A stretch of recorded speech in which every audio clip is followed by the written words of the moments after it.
vàសូមស្វាគមន៍បងប្អូនប្រជាកសិករទាំងអស់គ្នាជាពិសេសបងប្អូនដែលចូលចិត្តដាំសណ្តែកគួរឬក៏សណ្តែកខៀវសណ្តែកអីផ្សេងដែលជាអំបូរសណ្តែកដោយសារពពួកចៃឬក៏យើងហៅថាកណ្ដាំហើយភាសាអង់គ្លេសហៅ pit ប្រភេទនេះវាបំផ្លាញទៅលើដំណាំសណ្តែកភាគច្រើនទៅ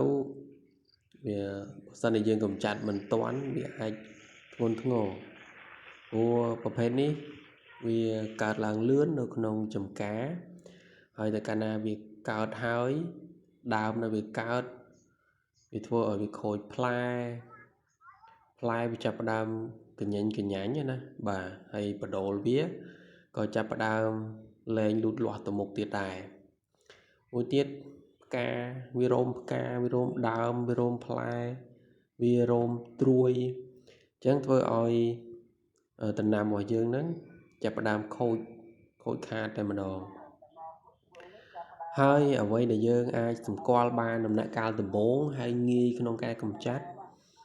បងប្អូនតាមដានលើវត្តមានវាស់ស្មោចប្រភេទស្មោចក្រហមណាបាទស្មោចក្រហមនេះតើកាលណាមានពពួកចៃអាពីតនេះវានៅលើដើមសណ្តែកឬក៏ត្រសក់ឬក៏ដើមអីផ្សេងម្ទេសក៏ដោយក៏វាចាប់ផ្ដើមឡើងទៅយើងឃើញវត្តមានវា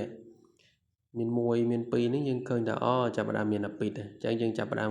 ឆែកមើលក្រោមស្លឹកហើយកាលណាយើងឆែកមើលក្រោមស្លឹកឃើញមានយើងចាប់ផ្ដើមប្រើថ្នាំកម្ចាត់ហើយការប្រើប្រាស់ថ្នាំកម្ចាត់នេះទៀតសោតវាមានប្រភេទថ្នាំគីមីលឿនហើយយើងចាប់ផ្ដើមឃើញមួយយើងលាយបាញ់ទៅដើម្បីកុំឲ្យវាកើតច្រើននៅក្នុងចកាណាព្រោះប្រភេទនេះជាប្រភេទសត្វជញ្ជក់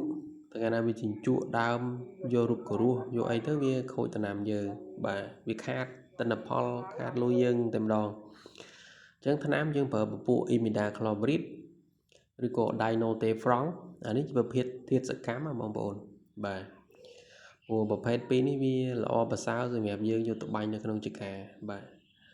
អូខេខ្ញុំមានប៉ុណ្ណឹងទេហើយឆ្ងល់បងប្អូនអាចសាកសួរបាននៅ page របស់ខ្ញុំឬក៏អាចក្នុង comment នេះបាទអរគុណច្រើនជួបគ្នាវីដេអូក្រោយ